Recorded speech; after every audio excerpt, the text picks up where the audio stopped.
وعلیکم السلام ورحمۃ اللہ۔ یہ انہوں نے سوال کیا ہے کہ ہمیں کس طرح پتہ چلے گا کہ یہ سجدہ شکر تھا، کوئی دلیل قرآن سے؟ اور پھر خود بھی کہہ رہے ہیں کہ قرآن کی بعض آیات بعض دوسری آیات کی وہ وضاحت کرتی ہیں۔ یہ بالکل صحیح موقف ہے اس انداز سے کہ کسی بھی موضوع کے اوپر ساری جتنی آیات ہیں ان سب کو آپ اگر پڑھیں تو پھر آپ کو خود ایک نقشہ سامنے بیٹھ جائے گا۔ اسی طرح حدیث کا بھی یہی معاملہ ہے۔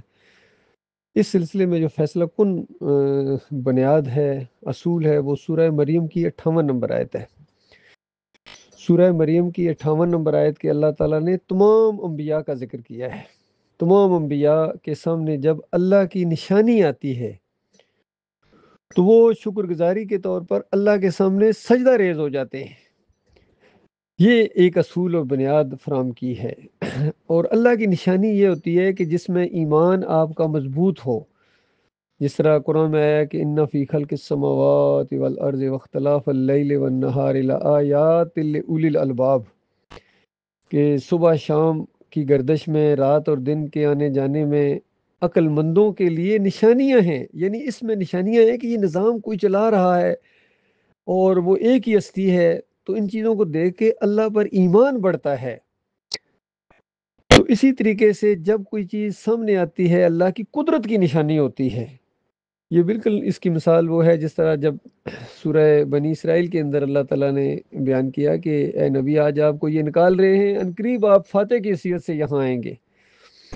تو اس وقت کوئی سوچ بھی نہیں سکتا تھا کہ یہ بات کس طرح ہوگی، کیسے ہوگی۔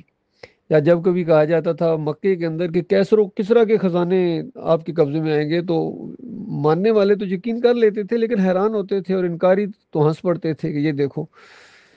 تو جب وہ چیز ہوئی تو یہ چیز اللہ کی ایک قدرت کی نشانی بن گئی کہ اللہ نے جو بات کہی ہے اپنے نبی کے ذریعے بالکل سچی ہو گئی۔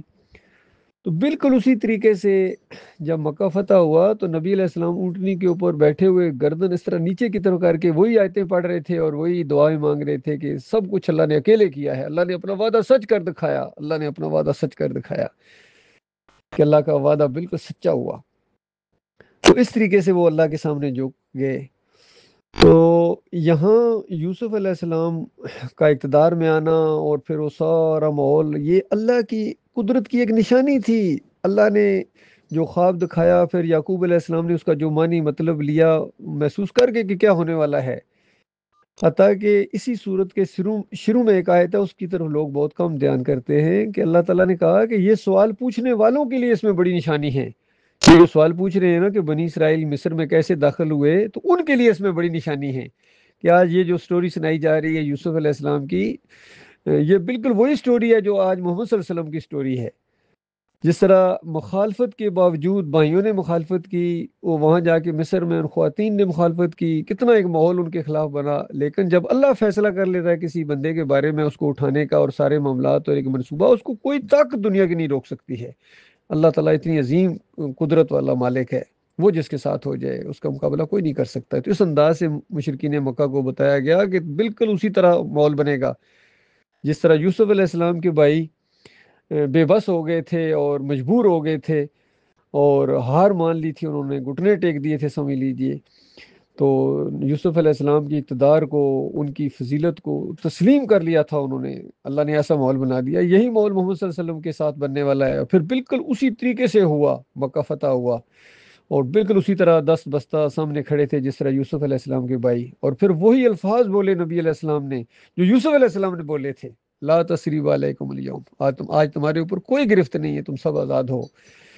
تو یہ ہے اصل میں وہ چیز جو اللہ کی نشانی جب آئی تو یہ دونوں پیغمبر ہیں وقت کے، یوسف علیہ السلام اور یعقوب علیہ السلام، یہ دونوں اللہ کے سامنے سجدہ ریز ہو گئے کہ اللہ نے اپنا وعدہ سچا کر دکھایا۔ اور پھر اسی وجہ سے یوسف علیہ السلام اپنے والد صاحب کو کہتے ہیں ابا جان یہ ہے میرے اس خواب کی تعبیر، یعنی یہ جو کچھ آپ دیکھ رہے ہیں سارا ماحول ملا، اللہ نے مجھے نبی بنایا، چن لیا، خوابوں کی تعبیر کا اور باتوں کی تہہ تک پہنچنے کا علم دیا، اور یہ سب کچھ جو آپ دیکھ رہے ہیں یہ اس مالک نے کیا ہے۔ اور پھر یہ دعا پڑھ رہے ہیں اللہ فاطر السماوات والارض انت ولی فی الدنیا والآخرہ توفنی مسلم والحقنی بالصالحین۔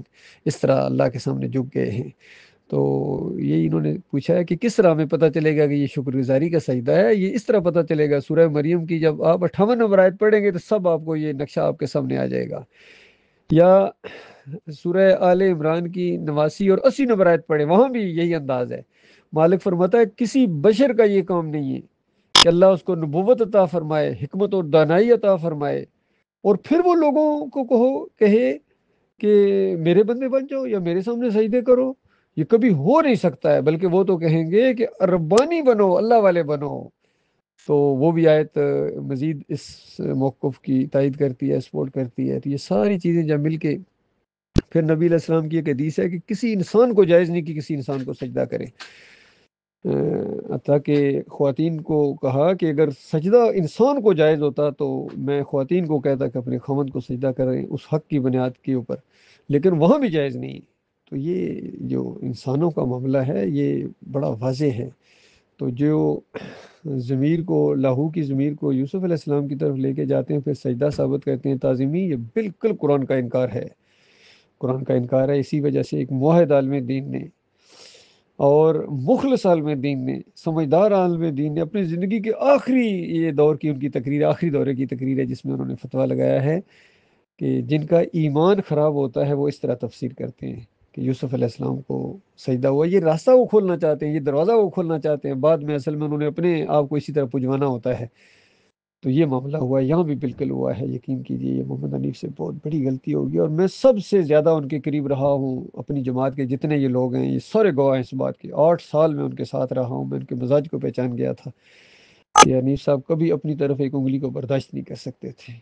تو یہ جب معاملہ ہوا اس طریقے سے، تو بس وہ ان کے آپس میں بھی کچھ معاملات چل رہے تھے، اس ضد کی وجہ سے انہوں نے ایک غلط موقف کو اپنا لیا اور پھر اس کے اوپر ڈٹ گئے اور ساری جماعت نے آنکھیں بند کر لی۔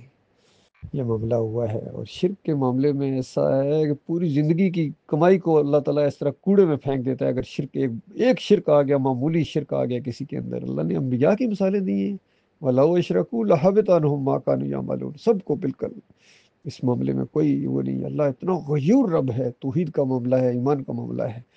اور اسی نقطۂ نظر سے آپ دیکھو یہ جو توحیدی ویڈیوز کے معاملے میں جو مخالفت کرتے ہیں، ان کو احساس نہیں ہے کہ آپ بات کتنا بڑا جرم یہ کر رہے ہیں اور انتہائی خطرے میں یہ پڑ جائیں گے، کیونکہ توحید ایمان اور اسلام کے لیے، وہاں بھی ڈاکٹر عثمانی رحمۃ اللہ علیہ کا یہی فتویٰ ہے کہ ایمان اور اسلام کے لیے یہ جو دعوت، توحید کی دعوت ہے، اس کو پھیلانا بالکل جائز ہے، اور بالکل کسی حدیث کا انکار نہیں ہوتا ہے۔ یہ جو کسی کے ذہن میں اگر آ جائے کہ وہ تصویر کے زمرے میں آ جائے، ہرگز نہیں، ہرگز اس کے زمرے میں نہیں آتا ہے۔ لیکن یہاں بھی وہی چیز ہے، یہ معراج الدین نے بہت ہی ضد کا معاملہ کیا ہے، انہوں نے حسد اور جلن کی وجہ سے سارے لوگوں کا میٹر گھما دیا، اور سب مجرم ہوں گے، اپنے ہاں جواب دہ ہوں گے۔ یہ اور بات ہے کہ شرک کی وجہ سے تو ہمیشہ لوگ آگ میں رہیں گے، لیکن ان کے عمل کے اندر خرابی ہے۔ اس میں جو مخلص ہوں گے، سمجھ بات میں نہیں ہے کہ وہ بچ جائیں گے، لیکن جو جان بوجھ کے دانستہ مخالفت کر رہے ہیں حسد کی وجہ سے، جلن کی وجہ سے، یہ برے پھنس جائیں گے۔ ان کا معاملہ بڑا خوفناک ہے۔